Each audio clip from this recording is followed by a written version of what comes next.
Welcome to Pretty Lies and Alibis. Let's seek the truth and travel the long road to justice together. What you know, Alibis? Welcome to another episode of Pretty Lies and Alibis. I'm Gigi. It's Thursday, y'all. Almost the weekend. And it's been a doozy today. I'm late. Life happens. My kids all have like back to school funkiness, sinus congestion, and man, like the third visit to the pediatrician this week. Here we go. Right out of the gate, I want to give a big congratulations to one of our youngest and first listeners of this podcast, Mikhail. She sent me a message today and she had her very first job interview ever and got hired on the spot. So good job, chick. I'm so proud of you. You're going to be great. And I want to correct something I said last night that was wrong. This is probably the only thing I said last night that was wrong, but Chad's kids were on 48 hours, not 2020. It's the numbers. You guys know how I am with numbers. And a music fact of the day, the song for which the most cover versions in history have been performed is Yesterday by the Beatles. More than 3,000 covers of that song exist, probably more every day with YouTube. All right. So remember yesterday I told you guys about the private investigator that Brandon hired to find Alex and Melaniece and the Jeep. We talked about the items that were discarded. So this photo is credit of Rich Robertson, who's the private investigator, also ABC 15 Arizona. This U-Haul was being loaded up on the 31st of October. And then you can see on the bottom there some of these discarded items. I think in an interview, Melaniece said it was all like broken stuff, but looks like some really good mattresses, twin mattresses, some toys, some little kid drawers. And I got a copy of that ring cam, a little picture courtesy of random neighbor who had a ring cam. So this is the picture, and I told you guys I wasn't sure who it was. So on the ring cam video, though, I put my AirPods in today to see if I could hear what they were saying. And Lori, as you can see on the left picture, she can be seen standing in the door. And we know was looking inside of a little igloo. And the person says it's too small. And Lori says it's cool. And the other person said it's big enough for a 4-year-old. And that's all I could make out. And then the person went inside with Lori. So early November, Chad gets the $430,000 life insurance payout from Tammy's death. We know that came from multiple policies, not just one. So on November 3rd, Lori and Chad drive a rental car from Idaho Falls to Salt Lake City. And then from there, they catch their flight to Hawaii. And they check into the Kauai Beach Resort when they get there. Lori also makes calls from her cell to someone stored as Spencer's wife. I thought that was Chad's number, but anyways, the same day, November the 3rd, Kay emails Detective Moffat, and she says Lori and Alex have moved to Rexburg, and she's pretty sure Tylee would be there too. She also emails asking for the 911 call pertaining to Charles and also his autopsy report. So the investigator responds and says she'll need to request the autopsy report through the medical examiner's office, and she can request the 911 call through their records department. So Kay said they've requested it, but they won't release it to her due to the investigation. On November 4th, Lori and Chad are in Hawaii, and they have a marriage license appointment. And also the same day, police spot the Jeep in the parking lot of the townhomes, and they impounded that. So the VIN displayed on the dashboard was concealed. Also, surprise, nobody calls to say, "Excuse me, we had a Jeep in the parking lot, but it's gone," because they clearly had other things going on. So November 4th, the private investigator, Rich Robertson, says this is the day that Melaniece and Alex arrive in Rexburg with the U-Haul. There's been some back and forth about what the actual date was. I've heard the 1st, but it seems like the 4th due to the fact that she had made that stop to see if her kids were there because the Holy Spirit gave her a heads up. But Melanie's talked to Nate Eaton from East Idaho News, and when asked about not seeing Tylee and JJ when she moved to Rexburg, here's what she says. When I moved up that first week in November, Alex helped me move on Halloween night. We drove up that first week in November with a moving truck. I was very involved in setting up my home and getting everything for my kids. I did bring all the things they do need with them besides a mattress that had stains on it. Um, throws back up. Broken toys and outgrown clothes that I left out front. It was not all of their belongings. I just took everything that was important to us to consolidate into a smaller apartment. I was getting my home ready and was going to figure out what's going on with my kids and get them back here. We were going to have a fresh start. And Lori is very independent, doing her own thing. She was next door, but I spent most of my time with Alex. Alex would come over and hang out with me.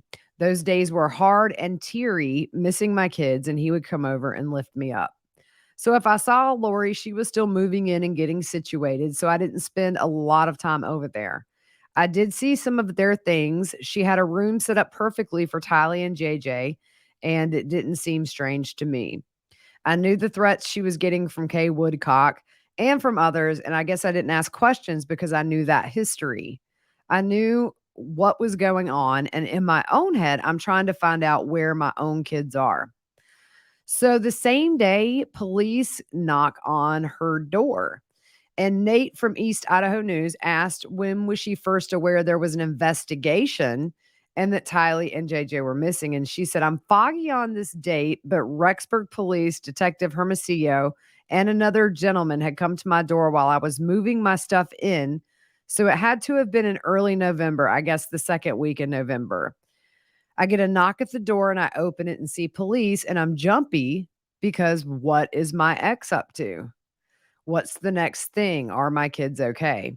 The detective said, do you know who lives next door? And I said, yes. I think Alex's name was on the lease. So sometimes my uncle's over there. Sometimes my aunt goes over there. And I didn't know what that was about. That was it. That was my first encounter with Rexburg police. Okay. So November 5th, Lori and Chad get married. And it's gross. And I put it up on the screen. But to look at these pictures, knowing what we know, it's just gross. Ugh. I mean, Chad and his little ukulele, it's like, they're so, oh my, y'all. That's all I'm going to say is y'all. So they get married in Kauai. Investigators in the Gilbert documents note that Chad and Lori go quiet after their wedding, and there are no other text messages that seem to be in reference to any crimes or the missing children. KSL talked to the wedding company that did their wedding in Hawaii, and here's what they had to say. Chad called 2 days before the wedding for a quick ceremony. He chose the cheapest package, which cost $720. This included sparkling champagne toast and the pictures we've all seen. Lori picked the wedding location at Anini Beach Park and told the minister that she had lived in Kauai before. Kids were never mentioned, and neither was any religion. Lori referred to Chad as a famous author several times. He's so famous, he packs those living rooms, doesn't he, guys?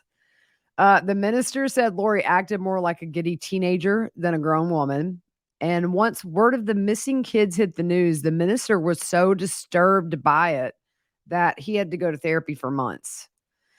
Janice Cox, which is Lori's mom, told Morgan Lowe on Arizona Family that they found out Lori and Chad were married on the news. And if you guys remember, her sister Summer said they never were invited to any of her weddings. This is number 5. I mean, 5, not 1. So the same day, Brandon calls Gilbert PD and says he has learned Melaniece has moved to Rexburg. Also on the same day, 2 friends of Brandon's are interviewed by Gilbert PD. I'm going to take these wedding pictures off because they just gross me out. On Dateline, Tammy's sister Samantha and her husband Jason said Chad called Samantha's husband and told him not to tell anyone, but he got married in Hawaii. When he asked why, Chad said he knew Lori from before, and she had also just lost her husband. He tells Tammy's sister Samantha that Lori's name was Lori Ryan and that she was an empty nester. He said she was an amazing person and he couldn't wait to introduce her to Lori. Samantha did her own research like a smart lady and found out her last name is actually Vallow and her last husband was shot and killed.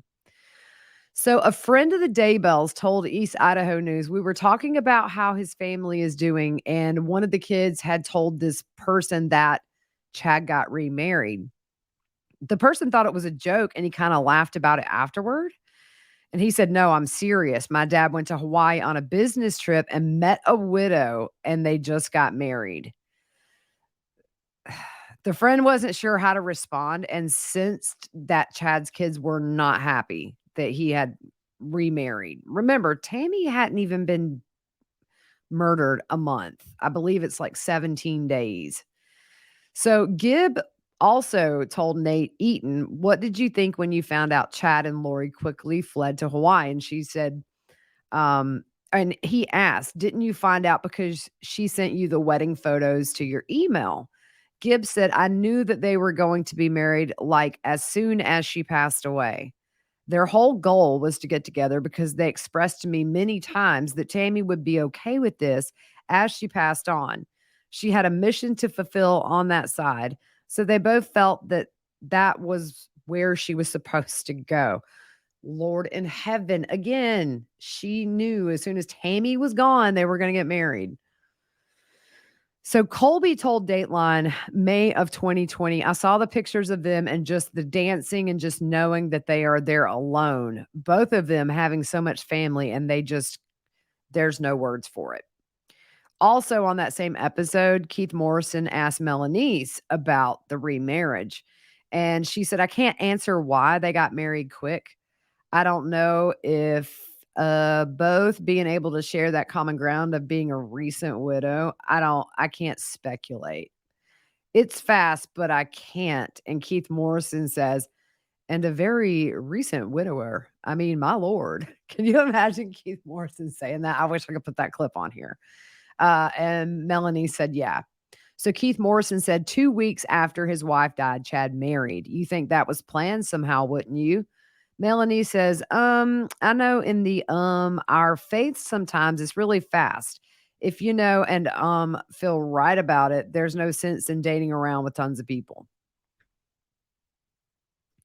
In a press release from December 30th, 2019, Rexburg PD said, "We are aware in the weeks after Tammy Daybell's death, Lori Vallow Daybell and Chad Daybell told witnesses that Lori's daughter had died a year before the death of her father, which is untrue." That just blows my mind. In February of 2020, law enforcement interviewed Chad's parents and Tammy's sister, Samantha. Chad and Lori told them in November that Lori was an empty nester. Samantha told officers that Chad told them Lori had no juvenile children. November 6, 2019, an investigator in Gilbert working on Brandon's shooting was in contact with Fremont and learned on this date they were already planning to exhume Tammy. As a result of the investigation discoveries, this is over a month before she's actually exhumed. She was exhumed December 11th. This is November 6th. So you see how quickly things started rolling once it became clear with Kay talking to investigators and stuff that JJ's missing, and eventually they learned Tylee's missing. So November 7th, Lori and Chad meet with a lady named Jeannie. And I'm going to tell you, this lady was on Dateline. She is a hoot and a holler, y'all. They talked to her about renting a room in her house in Kauai. And she gave an interview to Fox 10 Phoenix, which we're going to start with. They said that they waited all day for God to tell them which house to go to, and he told them to come to mine. They were like two teenagers that had just been set free. They were giddy. So Chad filled out the rental application and said his monthly income is $30,000 as author and owner of Spring Creek Book Company.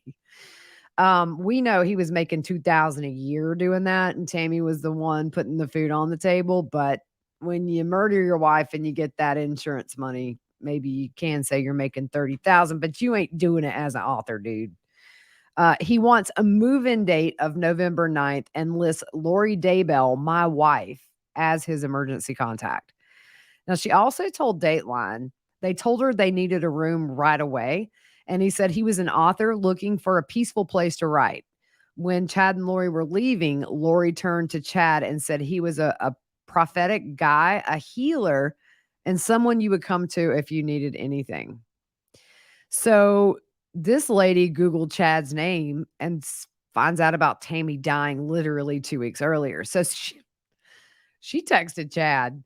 She said, I found the obituary for your real wife, Tammy. I see it's only been a couple of weeks ago. She said it must have been a horrible shock. And Chad texted back, yes, Jeannie, it was such a shock when I woke up that morning. I could clearly see she had been dead a couple of hours. And at the grave, she talked to me and told me she's happy on the other side of the veil, helping people like she always does, and for me to go on with my life. She said she was thinking, it's only been 2 weeks. Are you that disconnected? She texted back, oh, wow. What did the coroner say? What did the autopsy show? So you knew Lori already? Chad never texted back. She said he knew I knew. She told Fox 10 Phoenix that Chad said, I felt she helped me reconnect with Lori so quickly, and it has actually helped my children to move forward, which is contrary to what we just heard. So November 8th, Chad emails a person who has rental property in Hawaii and says him and Lori would be interested to see the property and asks if the owners would be interested leasing the place to a clean couple with no kids. Also on November 8th, Kay finds out that Lori was using Charles's Amazon account and looked for beach wedding dresses, men's extra large white slacks and shirt, men's tennis shoes, swim trunks, and a women's yellow bathing suit. And Kay found this by looking through Charles's emails and Google search history. And she told East Idaho News, I stayed right here on my computer for 12 hours. I was on the phone with our PI Rich, with our Chandler detective, with Brandon's Gilbert detective. I don't think I was talking to the FBI then. That was on November 8th. I went through every email and every account that I could get into because I knew his favorite passwords. I didn't know they were married at that time. So Nate asked, was Lori tech savvy? Delete messages, delete histories on computers. And Kay said she could delete text messages, but she never even thought the emails are going into that Google account, which was Charles's Gmail account. Real quick, we're going to do our paid sponsor of the week. I appreciate them so much. And I'm going to tell y'all, today was a problem solving day for me, like every hour, literally. And so our paid sponsor for the week, as you know, is BetterHelp. That's HELP help. And look, I get consumed by problems. Today was one of those days. That's why I'm so late. I just had like 50 million things that were going wrong and trying to put out little fires here and there and couldn't focus on these notes. And so, as you know, when you get help and you learn to find the solutions to help you work through problems, your day is so much easier. And finally, about 3 o'clock, I started doing that. But sometimes we don't know how to, and we need somebody to show us how to deal with all of these problems. And I've reached out during difficult times in my life. I've had a few. And it was easier than I expected to talk to a stranger. That seems to be a holdup with a lot of people. But, the embarrassment that I felt to seek help faded away once I realized that they were giving me coping techniques to use to feel better and be more productive and not so consumed. So in the end, I was empowered with a lot of strategies I could have never figured out on my own. And my stress levels and overall mood really improved. So BetterHelp can help you navigate depression, stress, anxiety, self-esteem issues, anger, relationships, grief, eating disorders, and more. If you're thinking of giving therapy a try, BetterHelp is a great option. Everything is from home. It's all online. That's amazing. It's convenient, accessible, and affordable. So get matched with a therapist after filling out a brief survey and switch therapists at any time. When you want to be a better problem solver, therapy can get you there. So visit betterhelp.com/whattheworld today to get 10% off your first month. That's BetterHelp, HELP.com/whattheworld. And thank you guys for the kind messages. A lot of you feel the importance of this sponsor, and I do too. Because, we're only here once. Let's try to make it as stress-free as possible. All right, November 9th, Lori sends Zulema wedding photos on the beach in Kauai. I read that they took over 600 pictures. I want to see them all. November 10th, Kay emails Moffat about hers and Larry's thoughts about the attempt on Tammy Daybell. So this was, it says on October 9th, when the man pointed what Tamara Daybell referred to the police as a gun that looked like a paintball gun. Is it too far from the realm of logical thinking that the gun, example, Colt 911, with a silencer, and when he pulled the trigger twice, it misfired? Why would he do something like that as a prank? Doesn't make sense. Misfired gun makes sense. And she put in parentheses to us anyway. Yes, it does, Miss K. God help us all. Alex Cox is becoming more and more brazen. He's a scary man, and he's around my grandson.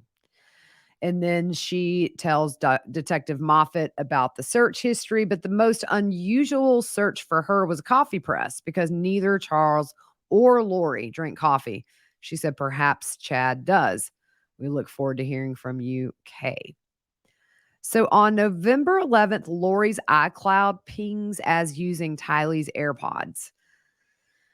On November 12th, 2019, just before 6 p.m., police say that Melanie Boudreau trespassed onto the property of her now ex-husband's parents. According to the report, Melaniece came to look for Brandon and her kids. One of the children even came to the door, but Brandon's parents brought all of the kids upstairs. Police say Melaniece kept pushing the ring doorbell, and Brandon answered, telling her she could not be there. The report reveals an officer got in contact with Melaniece over the phone. Melaniece said she had not seen her kids in more than a month and claimed Brandon kidnapped them from Arizona, which was against an alleged custody agreement. The officer told Melaniece she could face criminal charges if she trespassed again. So, also on the day, November the 12th, Lori and Chad are responsible for the murder of 4, possibly 5 with Joe Ryan for Lori, people. And what do? They go to the temple in Hawaii because nothing like a good praise session after you've murdered your last victim and got married and taken her life insurance money. This was from CBS News on a morning show. I screen grabbed that, so I'm giving them credit.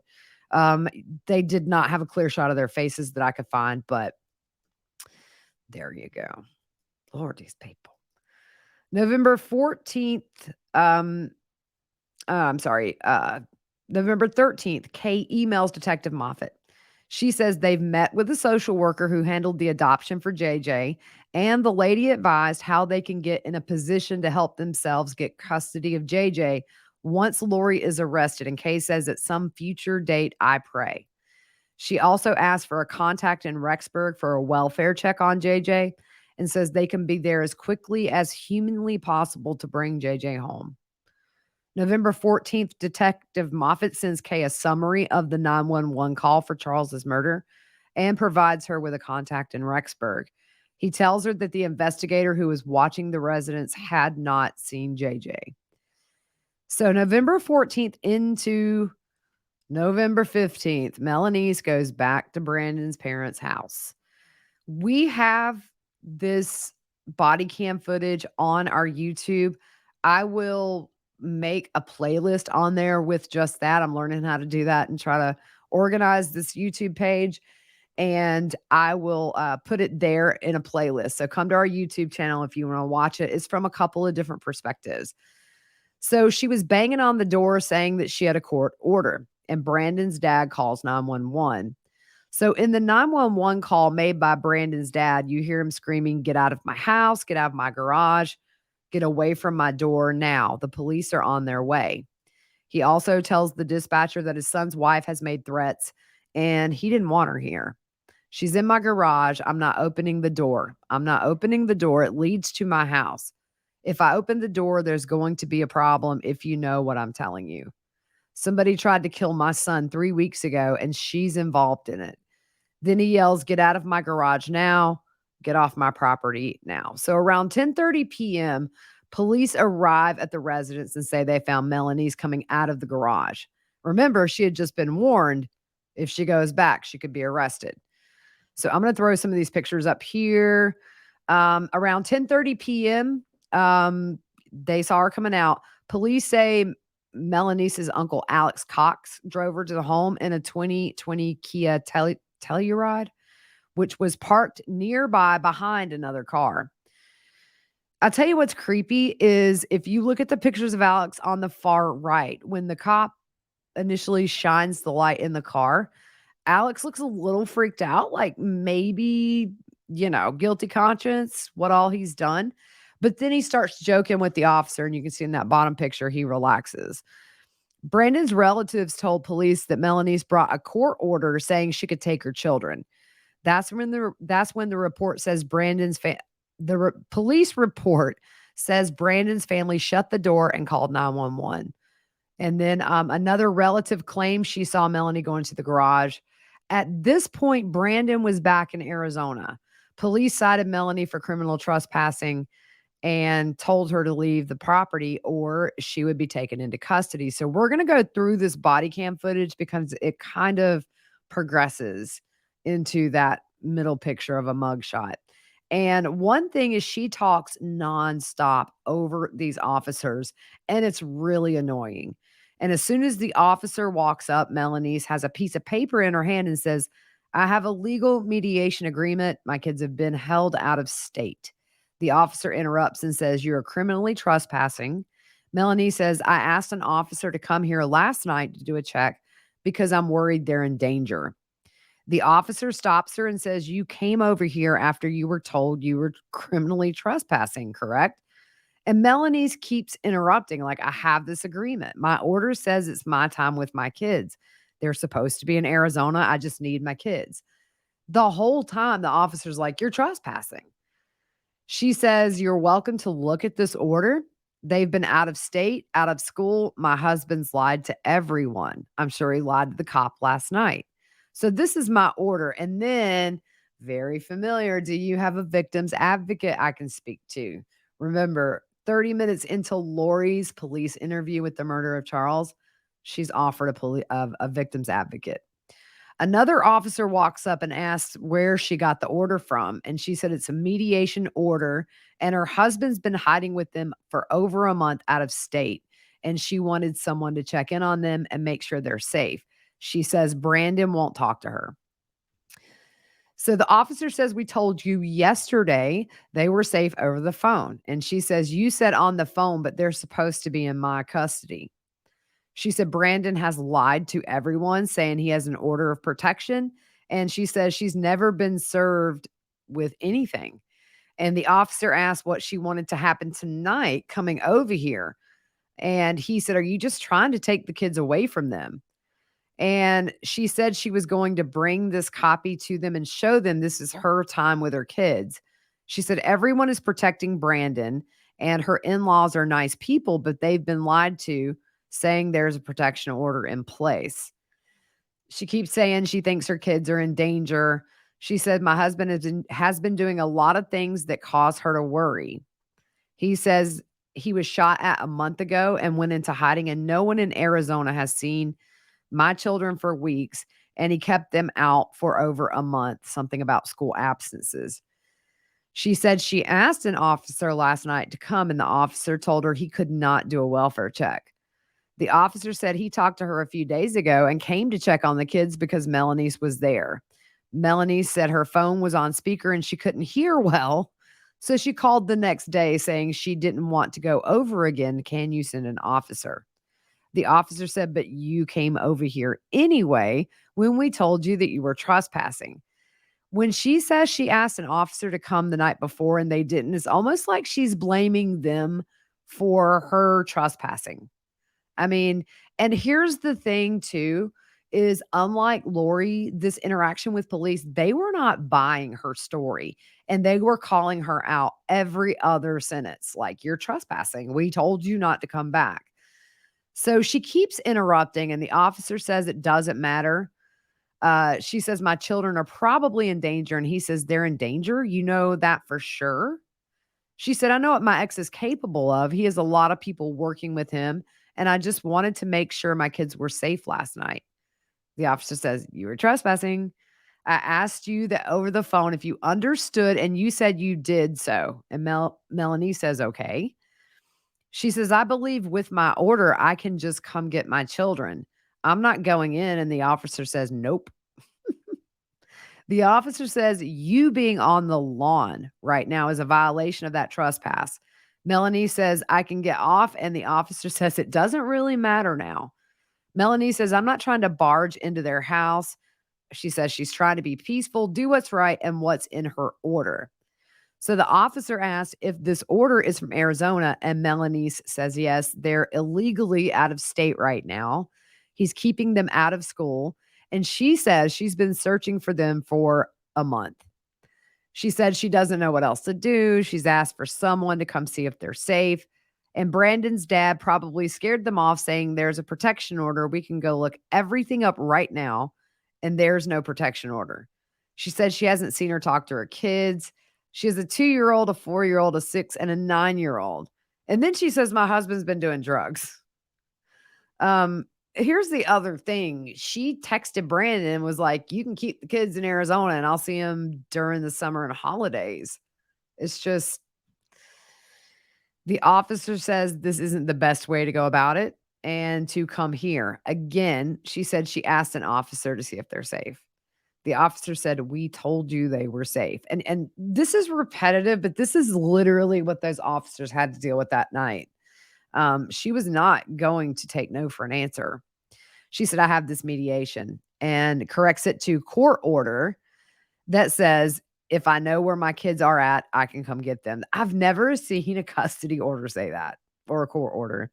The officer says, no, you can't come over here and forcefully take them. The whole time she's still talking over them. She keeps saying she wants to know if they're safe, and the officer yells, we can go in there and see if they're safe, and then we can come back here and tell you they're safe. He finally tells her to stop talking. And we've already trespassed you from this property, telling you you can't come back. And what did you do? You came back here, and it doesn't matter if you've got this piece of paper. We told you not to come back here, and you come back here, and you're upsetting everybody. And now it's a whole friggin' problem. Literally the cop's words. He says, so the whole thing, you want a welfare check on them? Melanie says yes, and it's my time with them. The officer says, that's another problem, right? So this is a whole civil problem. This is a whole court thing, because even if you do come here with these papers and say it's my time and they're not giving them back to me, the only thing you've got to do is go to the courts and say these papers are signed by a judge down there. A judge can say it's your time. Melaniece is still talking over these officers, and he yells to stop talking again. He asks if she understands what he is saying, and she says, yes, sir. She says, yes, sir, a lot. Remember now, she was in the Air Force and an expert marksman. The other officer says she can bring all this up to a judge, that she thinks he's doing drugs. He's been getting shot at. It's not a safe environment for the kids. But what you can't do is come to a place where you've been trespassed. Melanie said, I just thought with my order I could. And the officer said, now there's a bigger problem, because you trespassed and you're causing alarm to them. He asks who her judge is, and she says she doesn't know. So he's looking through her papers at this point, and he said, where did you even get these papers from? And she said they were mailed to her. And he asks if she lives in Arizona, and she says, yes, sir. The other officer asks if this was done in mediation or court, because he doesn't see anything signed by a judge. Melaniece said it's a court order, and she has another copy with more signatures. The officer said this is a mediated settlement, not a court order. If it's done through mediation, it's not done through the court. That just means you guys sat down with a mediator, you agreed on something, but it has not been enforced by a judge. Melanie says it has, and she has some paperwork in her car. He says, so you went to court, you sat there with a judge. She says yes. The other officer says, let's grab that real quick. So she walks to the car with Alex in it, and the officer follows. She says something that I can't understand, y'all. I tried 10 times. And he says, "You don't believe we can go see if they're okay?" And then Melaniece brings on the waterworks and starts to cry and says, "I just want to make sure." And the officer says, "We're not here to lie to you, to make sure your kids are safe. That's a huge deal to us." So the car is parked up the road a ways. And the officer asks if there's anyone in the car. And she says, yes. He asks for a name. And she says, Alex Cox. The police later find cause for a domestic violence enhancement since Brandon and Melaniece were still married. The officer determined Melanie should be taken into custody for arrest. We have all of that. I'll put that in the new playlist tonight. The body cam footage shows her going into the police station room. According to the timestamp, it was 2:19 a.m. They tell Melanie she'll be taken into custody for criminal trespass and tell her to stand up. She says, okay. They tell her to put her hands behind her back. And an officer asked if her uncle was still out there, and she said yes. So the officer said he would give Alex the papers that she tried to give to the cops at the beginning of all this. And they ask if she knows phone numbers off of her phone, and she says no. Well, probably because they had like 50 burner phones. Good grief. Like, I don't even know anybody's number. If I lose my phone and I'm in an emergency, y'all, I'm screwed. I think I know my grandma's number and that's it. Like everybody else's cell phone's just stored. So they tell her they'll keep her phone at the jail so she can have it when she's released. And when they're putting her in the back seat of the police car, she says, I've never been in the back of a cop car before. And the officers debate if they want to go tell Alex that she's being arrested. And one says, no, he doesn't want Alex to see her. So they both walk over to Alex's car, the two officers, and give him the papers and inform him that she's being booked. So they tell him he can bail her out, and it usually doesn't take long for processing. He said he could get Alex's number for her to call, and Alex says she has her phone, but the officer says we are taking her phone. Then Alex asks, how much is the bail going to be on that? And the cop says he doesn't know, but when she calls him, she'll know the bail amount. She was booked into Utah County Jail for the misdemeanor. Alex posted her bail of $1,950. So there you go. We're going to stop there for the night. Man, just the rules don't apply. And again, she didn't tell the whole story. She didn't tell everything. At this point, she says that she lives in Arizona. She moved to Rexburg on the 4th. So crazy stuff. And I do believe that at one point the kids were there, and they, how disturbing that the kids are having to hear all this yelling by the grandpa and maybe the mom. We don't know. So anyways, we're going to leave it there. One more episode tomorrow to finish out the week. And appreciate you guys hanging in there with me through this. We don't know yet, but it is still possible that the George Wagner trial starts on Monday. We're not sure. But if it does, here is my plans for the mega series. I'm going to cover testimony daily in the Wagner trial. Every now and then, I might combine 2 days into one if there's not a lot to talk about, and then we'll substitute one of these episodes. But what I'm thinking about doing until we get through this mega series is at least putting out a mega series episode on Saturdays, maybe Sundays if my kids are out of the house and I have time. So we will get through it. We got trial coming up in January. So I want to be completely finished. I thought I'd be finished by the Wagner trial, and that was just a very bold goal that clearly ain't going to happen. To be honest, what happened is this late in the notes, I remember leaving stuff to research later. And so today, I realized, again, I did this once before, I'm not quite there yet. So I'm going to spend the weekend finishing this mega series finally. And we'll roll these episodes out. If Wagner does not start Monday, we'll keep going with these until that starts. All right, guys. Hope you have a really good night, and we'll see you tomorrow.